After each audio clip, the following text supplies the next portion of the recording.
Hello friends, welcome to more creative. दोस्तों, आज 14 अप्रैल दिन सोमवार है। वही हिंदी महीना बैसाख और कृष्ण पक्ष की प्रतिपदा है। तो चलिए शुरू करते हैं आज की बड़ी खबरें। यदि आपको खबरें पसंद आए तो वीडियो को लाइक जरूर करिएगा और आप हमें प्रदेश के किस जिले से देख रहे हैं कमेंट बॉक्स में जरूर बताइएगा। दोस्तों, यदि आप चैनल पर नए हैं तो चैनल को सब्सक्राइब कर बेल आइकन पर क्लिक कर दें ताकि अगला वीडियो आपको शीघ्रता से मिले।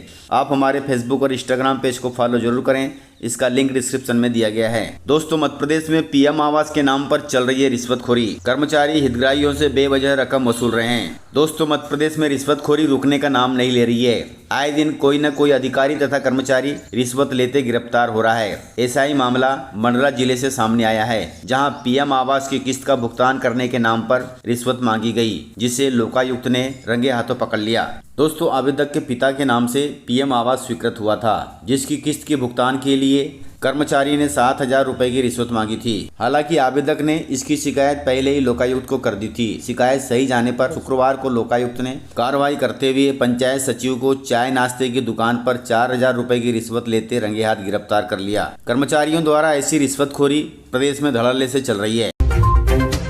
दोस्तों, किसानों के लिए जरूरी खबर है। समर्थन मूल्य पर गेहूं खरीदी केंद्रों में किसानों को हो रही है बड़ी परेशानी। दोस्तों, रतलाम जिले में समर्थन मूल्य पर मध्य प्रदेश सरकार द्वारा की जा रही खरीदी में किसानों को लंबा इंतजार करना पड़ रहा है। 3 दिनों तक किसानों को गेहूं खरीदी केंद्रों पर लाइन लगाना पड़ रही है। वहीं खरीदी केंद्रों पर हो रही अव्यवस्था से किसानों को खासी दिक्कत हो रही है। किसानों का कहना है कि 3 दिनों से भाड़े की ट्रैक्टर लेकर आए हैं और अपनी बारी का इंतजार कर रहे हैं, जबकि उन्हें प्रतिदिन करीब 2,000 रुपए ट्रैक्टर किराए के लिए देना पड़ रहे हैं। किसानों ने बताया कि जिले में अधिकांश खरीदी केंद्रों पर यही स्थिति है। 3 दिन पूर्व जिन किसानों ने गेहूं बेचने के लिए स्लॉट बुक किया था, उनकी गेहूं की फसल अब तक खरीदी नहीं गई है। ऐसे में किसानों को समर्थन मूल्य पर गेहूं बेचना बहुत महंगा पड़ रहा है। हालांकि सरकार दावे तो बहुत करती है कि किसानों को खरीदी केंद्रों में किसी प्रकार की दिक्कत न हो, लेकिन हकीकत कुछ और है।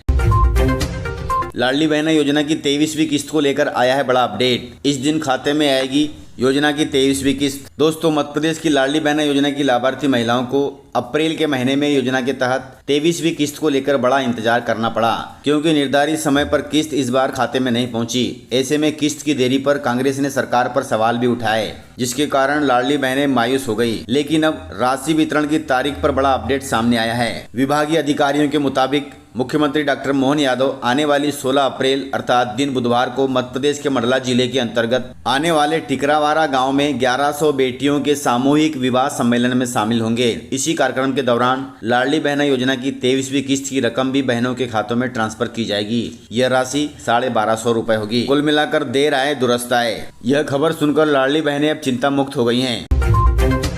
दोस्तों, प्रदेश की राजधानी भोपाल में गृह मंत्री अमित शाह का हुआ है आगमन। केंद्रीय गृह मंत्री अमित शाह रविवार को मध्य प्रदेश की राजधानी भोपाल पहुंच गए। यहां पर मुख्यमंत्री डॉक्टर मोहन यादव ने पुष्प गुच्छ देकर उनका स्वागत किया। लंच के बाद अमित शाह भोपाल के रविंद्र भवन में राष्ट्रीय सहकारिता सम्मेलन में शामिल हुए, जहाँ उनकी मौजूदगी में मध्य प्रदेश दूध संघ और नेशनल डेयरी डेवलपमेंट बोर्ड के बीच MOU साइन हुए। इस दौरान मध्य प्रदेश के पशुपालन मंत्री लखन पटेल ने कहा कि आज क्रांतिकारी फैसला होने जा रहा है, क्योंकि अगले 5 साल में 1.5 लाख किसानों को दूध उत्पादन से जोड़ा जाएगा। 10 लाख लीटर के करीब दूध उत्पादन को बढ़ाने का लक्ष्य भी रखा गया है। उन्होंने कहा कि मध्य प्रदेश को तीसरे पायदान से दूध उत्पादन के पहले पायदान पर पूरे देश में लाना है। वहीं सहकारिता मंत्री अमित शाह ने कहा कि सहकारी समितियां पेट्रोल पंप भी चलाएंगी और सिलेंडर गैस भी बेचेंगी।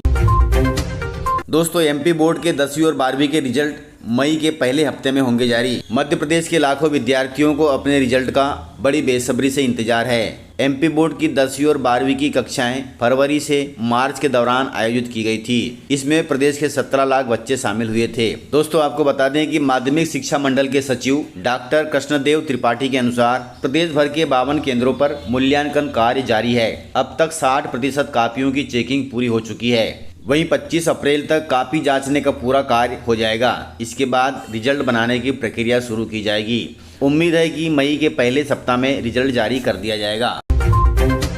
दोस्तों, वक्फ कानून बनने के बाद यह पूरे देश में लागू हो गया है, लेकिन कहीं कहीं ऐसे बयान आ रहे हैं कि वक्फ प्रॉपर्टी पर नजर डाली तो आंख निकाल ली जाएगी। दोस्तों, पश्चिम बंगाल में वक्फ संशोधन कानून को लेकर राजनीतिक और सामाजिक माहौल बेहद तनावपूर्ण हो गया है। इस बीच तृणमूल कांग्रेस के सांसद बापी हलदर के एक विवादित बयान ने आग में घी का काम किया है।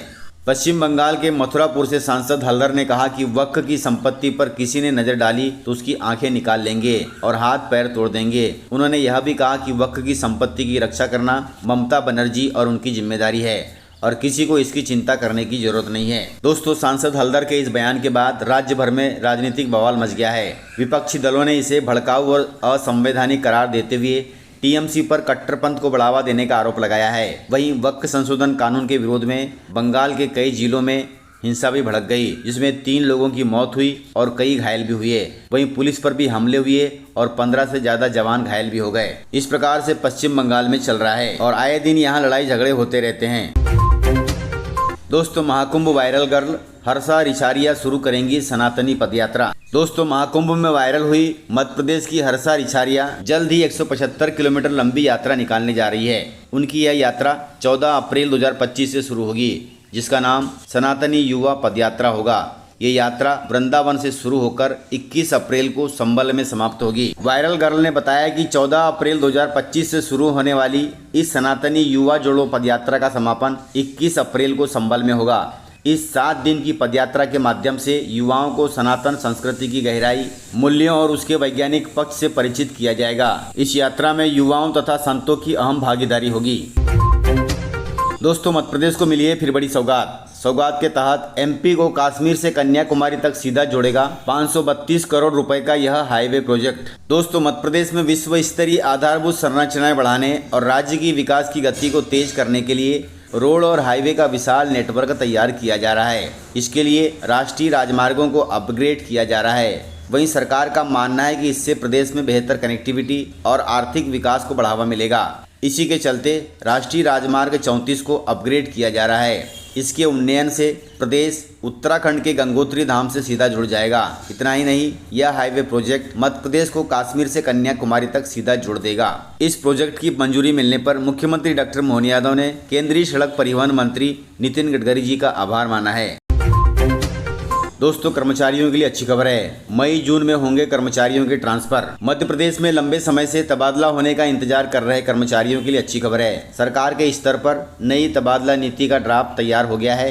कैबिनेट इसे इस महीने के अंत तक मंजूरी दे सकता है, जिसके चलते कर्मचारियों को तबादले की अर्जी देने से लेकर तबादला कराने की प्रक्रिया मई और जून में मिल जाएगी। दोस्तों, आपको बता दें कि पिछली तबादला नीति शिवराज सरकार में आई थी। अब मोहन सरकार नए सिरे से तबादला नीति पर काम कर रही है। इसके तहत प्राथमिकता के आधार पर तबादले की अर्जी स्वीकार की जाएगी। सबसे पहले कर्मचारी, उसके बाद परिवार की जरूरत को प्राथमिकता दी जाएगी। कुल मिलाकर मध्य प्रदेश में अधिकारियों तथा कर्मचारियों के तबादले मई और जून में शुरू हो जाएंगे। इस प्रकार से जानकारियां थी। तो मिलते हैं सर अगले वीडियो में, तब तक के लिए जय हिंद, जय भारत, जय एमपी।